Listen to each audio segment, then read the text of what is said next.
De Bruyne. And it's Gundogan. Gundogan. Bernardo Silva. João Cancelo.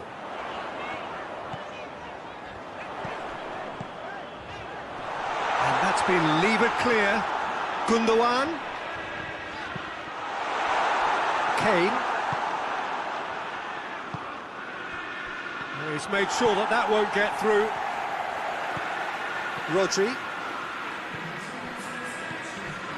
Laporte.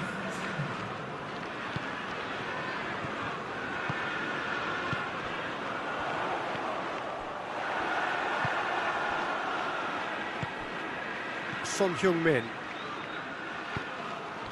Son Heung-min.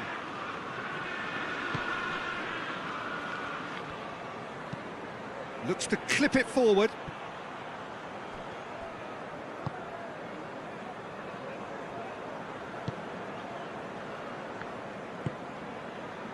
De Bruyne has set up one goal so far.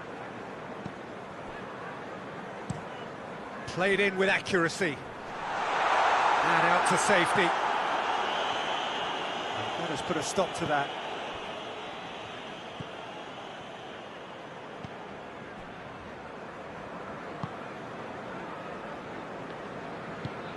Played towards the front men. And they're not going to make any further progress now. Gundogan.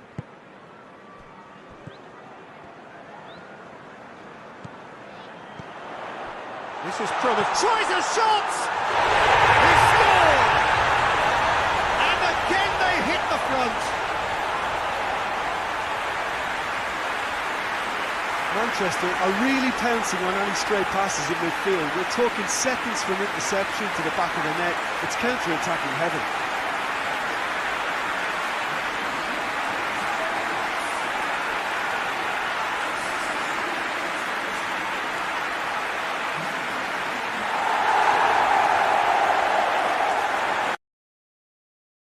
Discover Search, built just for you.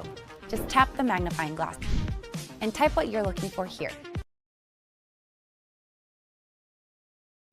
Es posesión pura, es monopolio puro del Manchester City por ahora el encuentro después del 3-2. La pelota es toda de los Blues. Balón por la derecha a los pies de Lewis. Lewis con el esférico, jugando para atrás para Stone. Stone con la pelota, me están informando por la cucaracha que ganó 5-0 Barcelona en su respectivo partido y que Villarreal está eliminando al Real Madrid de la Copa del Rey. Así que ojo con eso. Atentos a la otra transmisión de Deportes al Taco. Bochazo para arriba para buscar la jala. Muy largo se la queda Boyeriz. 67 minutos. Y en la voz de Pedro Fay nos informa, ¿no? A ver si ya tenemos a mano para repasar cómo queda la tabla con esta victoria 3-2 del Manchester City sobre el Tottenham.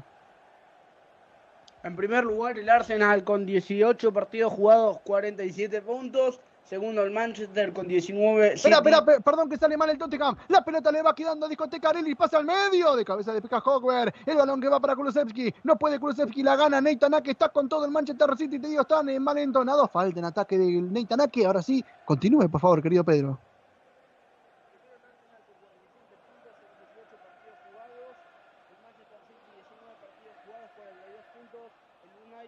Tercero con 19 partidos jugados, 39 puntos. Newcastle lo mismo, pero 19 partidos jugados y 38 puntos. Quinto el Tottenham con 20 partidos jugados y 33 puntos. Y se va a producir una modificación. Perfecto, modificación, si mal lo veo, es una camiseta blanca y el que tiene todas las fichas, el que tiene el talonario para ganar el sorteo del cambio, me parece que es Perisic, ¿no? Correcto, salió con la 14 Iván Perisic y entró con la número 19 Richard Sessegnon.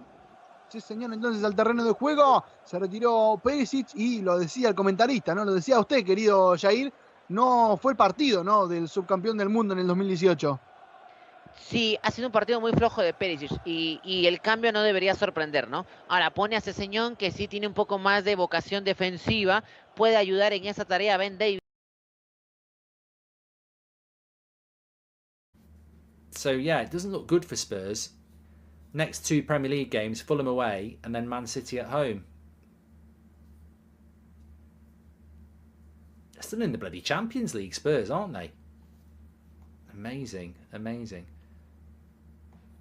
Well, it's not amazing they're in the Champions League. They deserve to be in it. But what amazes me is how they were playing this time last year. Kulusevski's straight passes in midfield. We're talking seconds from interception to the back of the net. It's counter-attacking heaven. Who have been blown apart in this second 45. Here is Ake over to the left. Now Grealish, who rather elegantly moves infield. Gundogan round the corner looking for Haaland. There was a few in this stand, the Colin Bell stand that we're sitting in the lower tier, that jumped up thinking that Haaland was going to race in on goal after that little reverse pass from Gundogan, but it was just a difficult angle for Haaland to get hold of, and Emerson Royale was able to tidy up. Yeah, Gundogan's just pushed himself a little bit forward, engaging, I think it's Romero mostly. Here he is that's again, causes problems. On the ball, combining with Grealish, trying to play it infield. It's cut away by Bentancur. Kane harassed by Akanji, won by Akanji. Kane ends up on the floor. City have it back again. Gundogan on to Lewis. Lewis takes it on. He's within 10 yards of the 18-yard box, attacking the goal away to our left. City moving the ball with a slickness and a smoothness that they weren't necessarily doing in the first half, at a speed which Tottenham just can't keep up with right now. Yeah, Guardiola's team are all about control. However, they do it usually through possession, but particularly in this second half, it's been through intensity. Gundogan wanted a foul, didn't go his way, picked up by Bentancur, who slides down the side of the centre circle and just funnels it out towards the right. Kulusevski back into Bentancur, and then Gundogan runs in, frustration showing, has a nibble at Bentancur, and it's going to be a free kick. And Simon Hooper was very quick to blow his whistle. Yeah, he didn't really need to do that, Gundogan, then. And again, the referee turned and followed the ball and just heard the shouts and saw the heap that Bentancur was on the floor. And so a set pieces is a chance for Tottenham. What City don't want to do is give them any sort of encouragement that they can get another goal. Well, it's 3-2 and we still got 19 minutes left, so we could probably have another 3 or 4 goals between now and the end of the night. Tottenham Hotspur haven't scored a second half goal yet, and they usually do. They've scored 27 over the course of the season, which is now the same number of second half goals that Manchester City have scored. Here is Son into Kane inside the area. Oh, he's hit the ball goalwards, but he did handball it. It popped up onto his arm. And it was a good idea for a free kick, and it almost caught out Manchester City. And in fact, it would have been a real opportunity for for Tottenham Hotspur had Harry Kane not have controlled that with his arm. Yeah, I mean, he got a load of space there, touched it with his right foot, and it just skipped up, hit his hand, and obviously if he scores there, it's going to be disallowed. The referee saw the handball anyway. It just shows, though, there are still holes there to be found for Tottenham Hotspur. It is not an impenetrable back line, Manchester City's. Absolutely not. You know, I would say they've taken even more risks in this second half, so it's there for Tottenham if they can get hold of the ball, which is easier said than done. Yeah, and it's certainly not been happening much in this second half. Here's Alvarez going out to the far touchline. Sessegnon's followed him there. Back in field to Lewis, and then control from Manchester City comes in the shape of Rodri, the big, tall, imposing central midfield player who's had the most touches and passes in the Premier League this season. Here goes Grealish, and the excitement goes up every time he gets hold of the ball at the moment, because he's working so much harder for Manchester City.